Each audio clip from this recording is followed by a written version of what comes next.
Welcome to Yankee Chronicle. I'm your host, Abby Peel, and this is our second week being presented by LaValley Middleton Building Supplies. We'll meet up with the contractor that's responsible for this project and get his insights on building with LaValley's fast framing technology.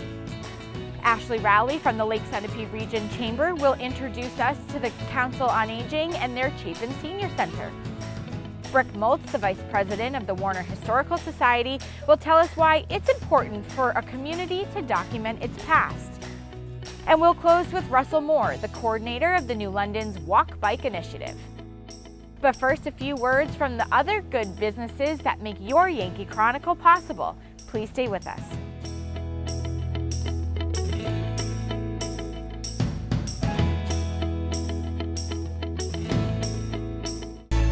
There's a big difference between a big box store and a LaValley Middleton Building Supply. When you're a local store, you need to compete with the bigger chains. So we've combined our purchasing power with over 300 independent lumberyard and home centers, and we've passed those savings on to you.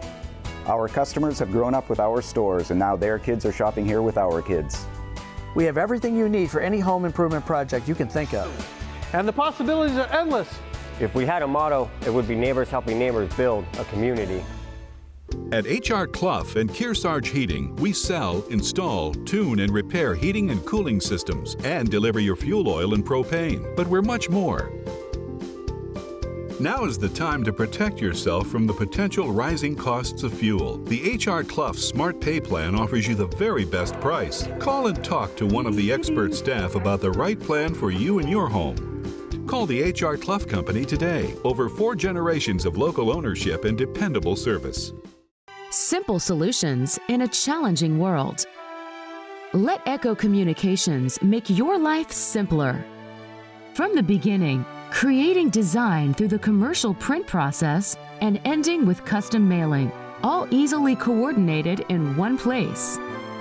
Echo Communications provides simple solutions in a challenging world. One place, many solutions. Learn more at echocominc.com.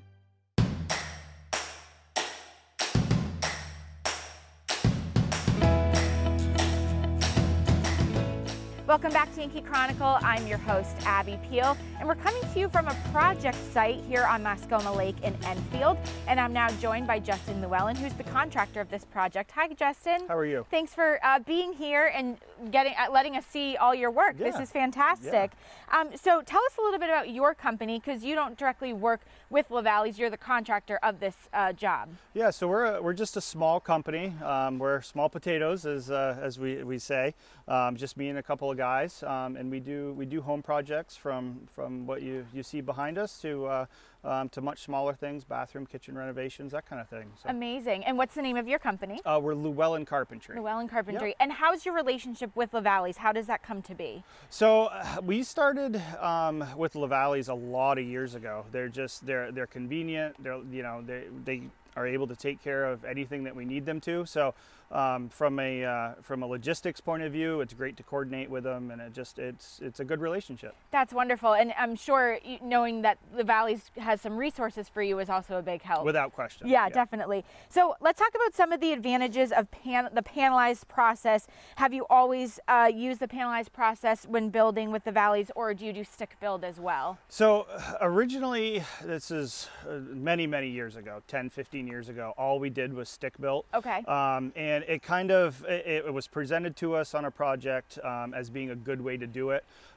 Basically, they take the plans for the house and they manufacture it in a shop pretty much. They frame it off site.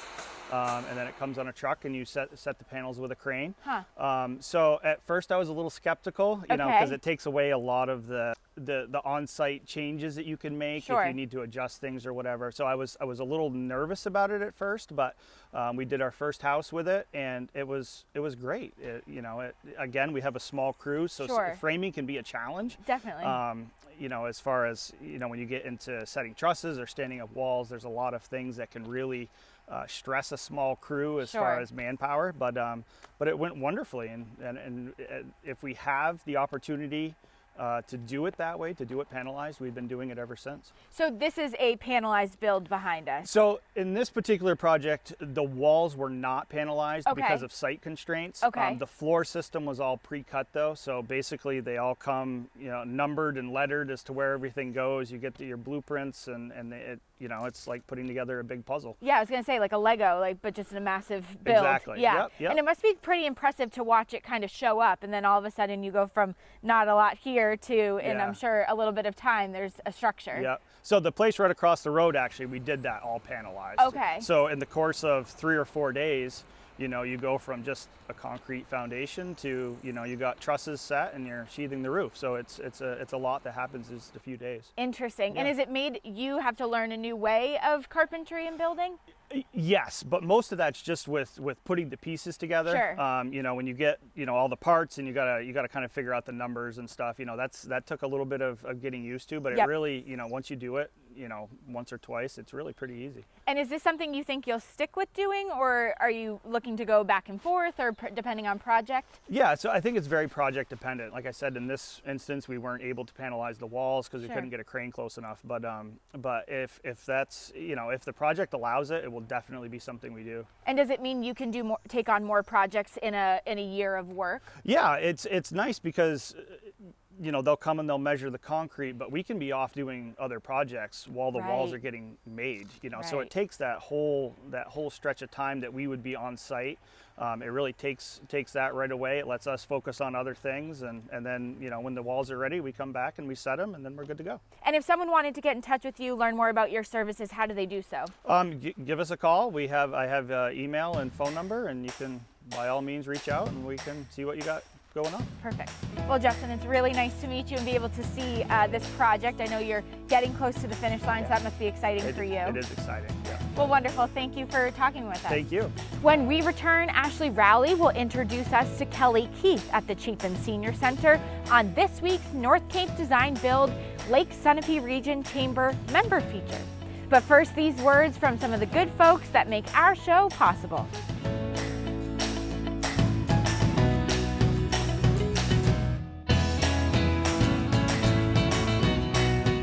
Warner's Main Street Bookends has been your community bookstore since 1998 and voted Yankee Magazine's Editor's Pick Must-See Bookstore.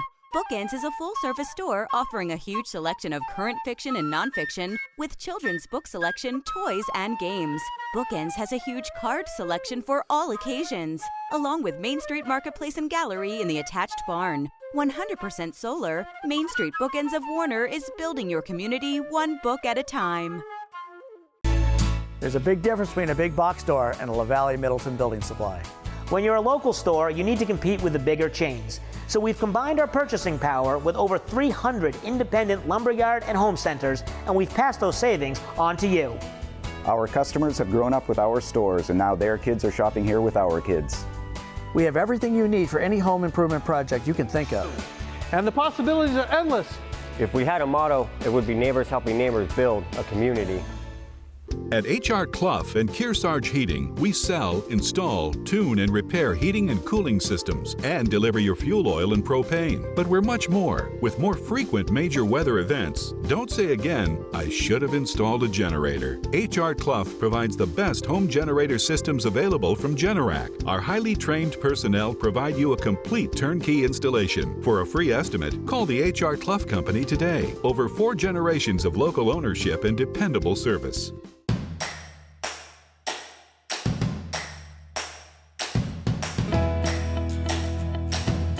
Chamber Member Feature is brought to you by North Cape Design and Build, a world-class design build partner committed to enhancing our local community. Now, Ashlee Rowley. Kelly Keith is the Executive Director for the Kearsarge Council on Aging and Chapin Senior Center. Hi, Kelly. Hi, how are you? Pretty good. I mean, we're excited for the warmer weather, so I think everyone's in positive spirits. Definitely. Tell us a little bit about the organization. Hi, we're a 9-town senior center. We serve seniors in the Kearsarge area. We have durable medical equipment, we have a transportation system, we have many services that are happening in the Chapin Senior Center, outside the Chapin Senior Center. If you go on our website at chapinSenior.org. You'd be able to see everything we have going on. It's the best place to find information. Since COVID happened, that is where we have the majority of our things listed. Normally we'd welcome you in. Unfortunately, we have a lot of contact tracing going on right now, so we only allow so many people in at a time, 10 people at a time in our programs, which you have to be pre-registered for. So the best thing to do right now is to go to our website, find out what we have going on, which is a ton of things going on. We've been open since July 6th of last summer in a modified way, but we're excited about the summer. We're excited about more things going on outside. Our transportation program has been really, really busy. We have more people that are anxious to come and drive for us as volunteers. We're taking people to their vaccinations. So please reach out to us if you have any questions. Give us a call. Call us if you want to be on our email list. But we're excited about herd vaccination and about people just getting out and being more involved with us. And really, honestly, keeping everyone connected, I think, is incredibly important right now, and it's been important for the past year.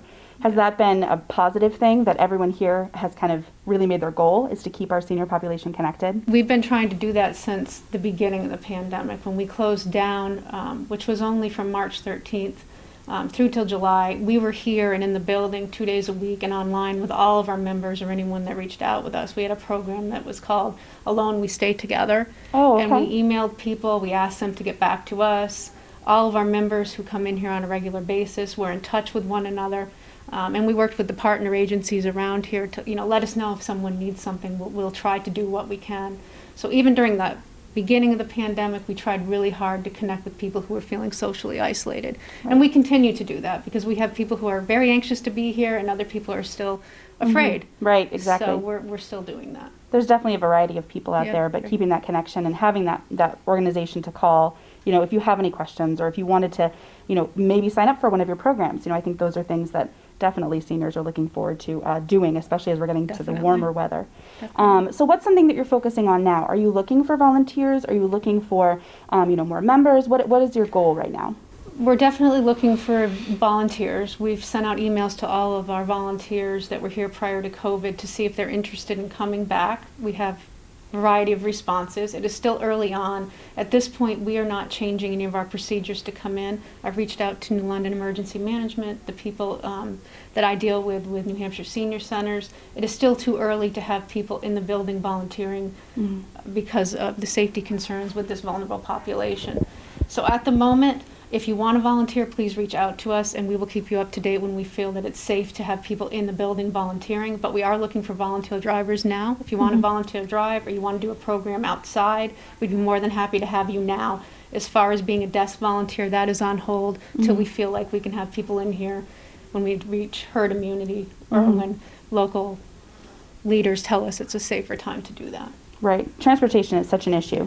Transportation's a big issue in this area, and we're taking at least 10 to 12 rides a day for people in all 9 towns and to the vaccination. So we are really busy. So if you want to be a volunteer driver, we need them now. Right. The call is now. Definitely.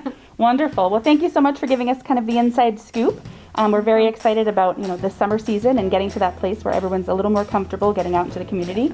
So thank you very much for taking the time. Thank you. Tune in next week for our Lake Sunapee Region Chamber member feature.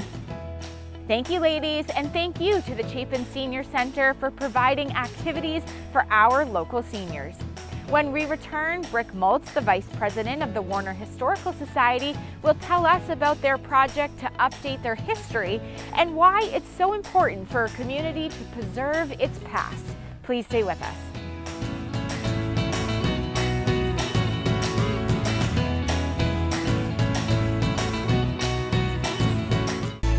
There's a big difference between a big box store and a LaValley Middleton building supply. When you're a local store, you need to compete with the bigger chains. So we've combined our purchasing power with over 300 independent lumberyard and home centers, and we've passed those savings on to you. Our customers have grown up with our stores, and now their kids are shopping here with our kids. We have everything you need for any home improvement project you can think of. And the possibilities are endless. If we had a motto, it would be neighbors helping neighbors build a community. At H.R. Clough and Kearsarge Heating, we sell, install, tune, and repair heating and cooling systems and deliver your fuel oil and propane. But we're much more. Now is the time to have a highly trained HR Clough technician perform an annual maintenance and inspection of your gas or oil system to help you avoid a failure in the dead of winter. Call now to set up an appointment. Call the HR Clough Company today. Over 4 generations of local ownership and dependable service. Warner's Main Street Bookends has been your community bookstore since 1998 and voted Yankee Magazine's Editor's Pick Must-See Bookstore. Bookends is a full-service store offering a huge selection of current fiction and nonfiction with children's book selection, toys, and games. Bookends has a huge card selection for all occasions, along with Main Street Marketplace and Gallery in the attached barn. 100% solar, Main Street Bookends of Warner is building your community one book at a time.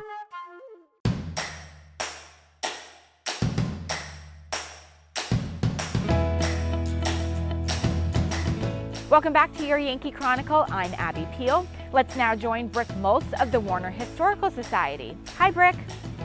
It's really an honor to be a part of an institution like this, an organization like this, whose goal is to preserve the history of the town and to educate people in the town about that history. And we're really getting into some fascinating conversations, and part of this will also relate to the revision to the town history that we're working on. The idea that our local history is a shared thing, even if you've just moved here. Quite often people want to come to the Historical Society and find out about their home. And what can you tell me about the history of my property or the Mink Hills or whatever it might be. And when they find that, they are already connected in the community. And it seems to me that these days, the more connections we can find among people of our community, the better we are, the healthier we are. Historians in the past are, to be commended for preserving our history, but we need to be skeptical about what historians have written and preserved. They chose to preserve what they thought was important, and we may not think that the same today. We're working on revising the town history, which was last done in 1974, and boy, the world has changed quite a bit since. We want to make sure that perspectives that may have been omitted or not deemed as important in the past are included.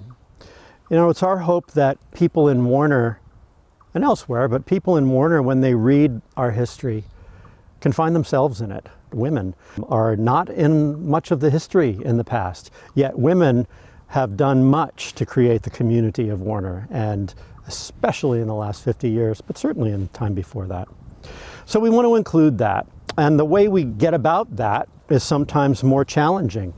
You can't just pick up old history books and find that information. The best source of information for this is the stories that people share. And that is perhaps also the most joyful part, sometimes challenging, but most joyful part of doing this work is getting in touch with people in the community and talking with them and asking them to tell their story. And their story opens up other stories and connects with others. I was just speaking with someone yesterday about gardening, and we went and looked at her garden, and she told stories and memories of a woman who lived next door to them who was 2 generations older than she was.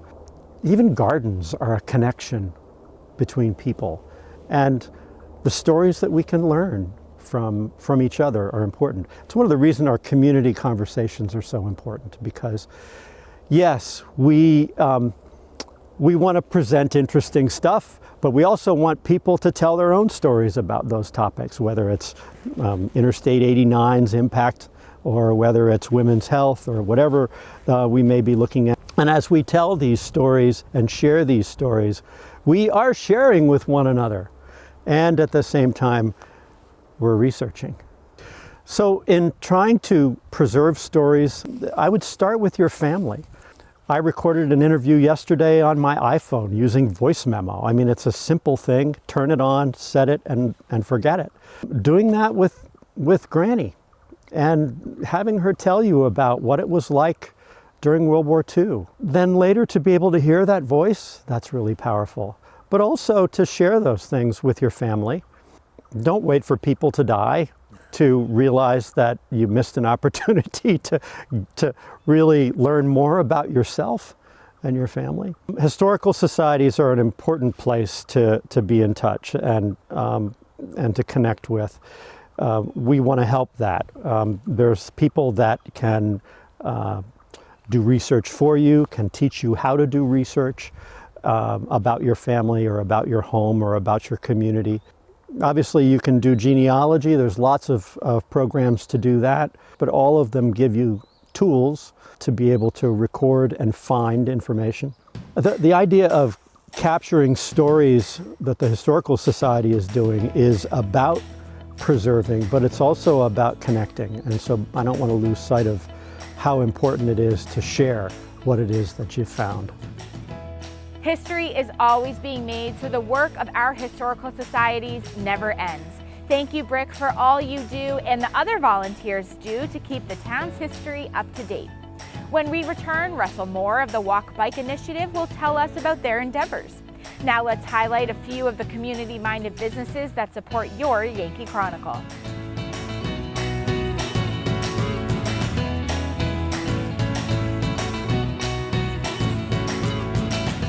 At H.R. Clough and Kearsarge Heating, we sell, install, tune, and repair heating and cooling systems and deliver your fuel oil and propane. But we're much more. H.R. Clough installs water conditioning systems to purify your water and add life to your hot water heating system. Now is the perfect time for one of our expert staff to evaluate your needs. For a free estimate, call H.R. Clough today. Over 4 generations of local ownership and dependable service. Simple solutions in a challenging world. Let Echo Communications make your life simpler. From the beginning, creating design through the commercial print process and ending with custom mailing, all easily coordinated in one place. Echo Communications provides simple solutions in a challenging world. One place, many solutions. Learn more at echocominc.com. There's a big difference between a big box store and a LaValley Middleton building supply. When you're a local store, you need to compete with the bigger chains. So we've combined our purchasing power with over 300 independent lumberyard and home centers, and we've passed those savings on to you. Our customers have grown up with our stores, and now their kids are shopping here with our kids. We have everything you need for any home improvement project you can think of. And the possibilities are endless. If we had a motto, it would be neighbors helping neighbors build a community. Warner's Main Street Bookends has been your community bookstore since 1998 and voted Yankee Magazine's Editor's Pick must-see bookstore. Bookends is a full-service store offering a huge selection of current fiction and nonfiction with children's book selection, toys, and games. Bookends has a huge card selection for all occasions, along with Main Street Marketplace and Gallery in the attached barn. 100% solar, Main Street Bookends of Warner is building your community one book at a time.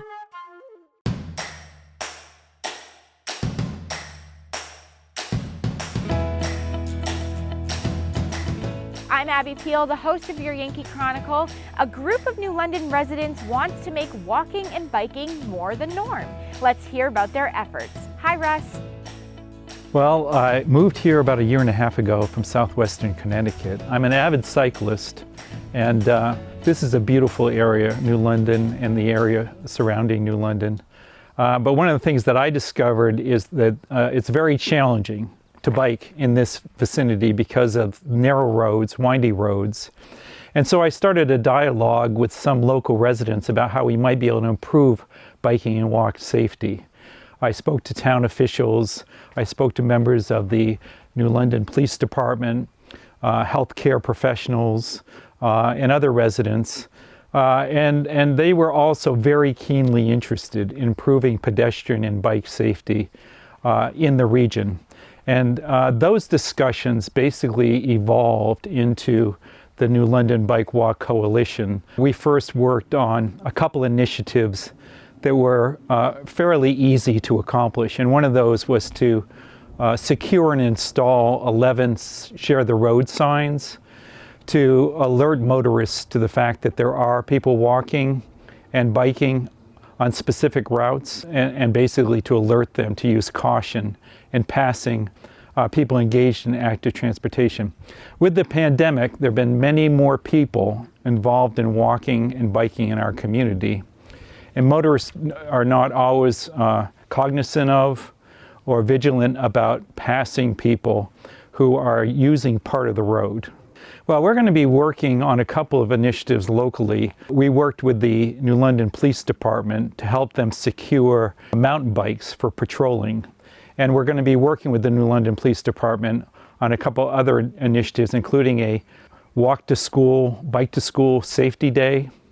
And I'm also working very closely with the Department of Wellness and Population Health at New London Hospital, who have helped us develop a community survey, but also they're working on the local bike walk safety day. We've also worked with the Lake Sunapee Regional Planning Commission to develop a proposed downtown bike walk loop, which will allow people to safely access the downtown area, support local businesses, and engage in active transportation. So this concept is a multi-purpose trail, so people of different ages and abilities could access the trail. Again, this is in a very preliminary planning stage, but I've been in communication with many other bike walk groups in New Hampshire, and in the towns of Portsmouth, Hanover, Keene, Lebanon, they have active bike walk groups that have been involved in creating safe corridors and streets where motorists basically share the road with walkers and bicyclists through creating bike lanes or basically designated areas where there's reduced hazards to people who are walking and biking. And in Hanover, they actually have a car registration fee. All vehicles registered in New Hampshire, they have a registration fee of $5, and that generates about $20,000 a year that's used specifically for active transportation planning. And they also have a whole series of covered and uncovered bike racks. These are some of the things that we're considering in New London, obviously on a smaller scale. I think the loop, when it's completed, will be about 6 miles long, and it will parallel Main Street. So the idea of this bike walk loop sort of fits into kind of the basic conception of a town that is very interested in having its citizens active and involved and engaged in recreation. We think the first phase of this project will take about a year and a half, because it's basically just an adaptation of existing roads and streets. Second phase will require the creation of some trails. So the purpose of the bicycling and walking community survey is to gauge the current level of activity in town. With the pandemic, there are many more people engaged in walking and biking. And the second purpose of the survey is to assess people's receptivity to investing resources in creating biking and walking trails in town, a mechanism that many communities have used to solicit interest and engage people in this issue through a survey instrument. Thanks, Russ. If you're in New London, please take the survey that Russ mentioned to help them see if there's enough interest in the community to move ahead.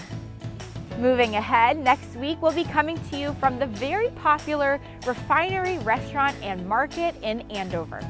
We'll be in the kitchen to see how their great food is prepared. The Lake Sunapee Region Chamber member feature will be Colonial Pharmacy.